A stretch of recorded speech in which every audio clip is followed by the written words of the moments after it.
Hare Krishna, Dandavat Pranam. Continuing our recitation on Lord Caitanya'S Pastimes. Today we will see Nimai's Bhakti for Krishna, his deep ecstasies for Krishna. Vishwambara continued performing Sankirtana in the association of his devotees. All of the Vaishnavas were very happy to have him in their association, but none could recognize him as the Supreme Lord. Every day the devotees would see Vishwambara become absorbed in ecstatic trance. This was an extraordinary sight, and it made them wonder whether Vishwambara might be the Supreme Lord himself. When the Lord was in a trance of ecstasy, he trembled, his body would tremble, tears streamed from his eyes like rivers, and goosebumps appeared on his body. From time to time, he would laugh, being very amused within himself. He would laugh because he would see Krishna in front of his vision, which made him very happy, and that caused him to laugh. At other times, he would fall to the ground unconscious. When he would see Krishna in front of his vision, he would be filled with so much of ecstasy and at the same time unable to catch hold of Krishna, so that would cause him to fall on the ground unconscious. Thus, then when the Lord would return to external consciousness, he kept repeating Krishna, Krishna, Krishna, Krishna, and he would embrace all the devotees. Sometimes he would shout loudly, and sometimes his body would become stiff like a statue, and sometimes his body would become soft like butter. All these are the highest degrees of love for Krishna, which only Srimati Radharani has. There is no personality on this planet who can ever exhibit these degrees of ecstasy or love or bhakti towards Krishna, because only Srimati Radharani is the topmost lover, the topmost bhaktin, the topmost devotee of Lord Krishna. And because Vishwambara or Nimai or Gauranga or Lord Chaitanya, he is having the heart of Srimati Radharani, therefore he is able to exhibit these kinds of devotional ecstasies. So as we hear, we have to understand that what we are hearing is Radharani's love towards Krishna, which is being exhibited through the body of Gauranga. And no other person can reach up to this level. No one.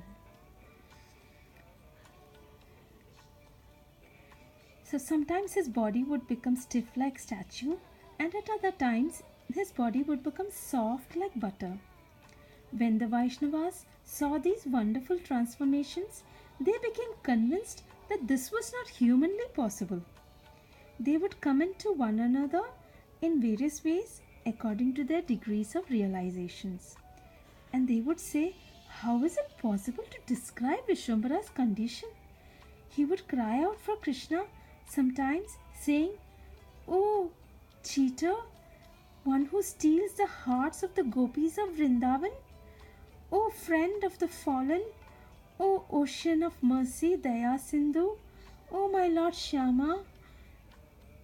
Tell me, how will I pass these dreadful days if I am unable to see you?" So we have to understand this is Radharani calling out to her Krishna.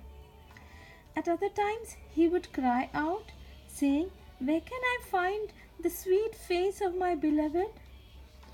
Becoming still, Vishwambara would reveal the pain in his heart, saying, "Please be merciful and consider my pitiful condition. Although I have found my dear life, Krishna, I have again lost him." At such times, he is having the vision of Krishna, and then the vision of Krishna disappears. So that is why he says this way. The devotees felt great satisfaction to hear all these entreaties, for they explained the mystery of the Lord's behavior, and such entreaties increased their faith and devotion to Krishna. While surrounding the Lord, they listened to him with great eagerness, and the Lord continued speaking. You know, while returning from Gaya, I came to a village called Caitanya'S. There, I saw a young boy of exquisite beauty. He had a glowing Shyam dark complexion that was the color of tamal tree. His curly hair was decorated with forest flowers. He wore a beautiful crown with a peacock feather stuck on it. His jewelry shone brightly like the sun. It is impossible for me to describe the beauty of this the ornamented flute that this boy held in his hands, and that flute captivated everyone's hearts. His delicate lotus feet were so attractive, and they were decorated with ankle bells. His arms looked formidable, and from his neck hung the Kaustuba jewel, and on his chest was the mark of Srivatsa. How can I describe the beauty of his yellow silk dhoti, his dangling fish-shaped earrings, and his lotus petal eyes? Smiling sweetly, this boy approached me and embraced me. But then, the very next moment, he ran away. I don't know why. Vishwambara could only proceed so far with his talks, and saying this, he fell to the ground crying, "O my Lord Krishna."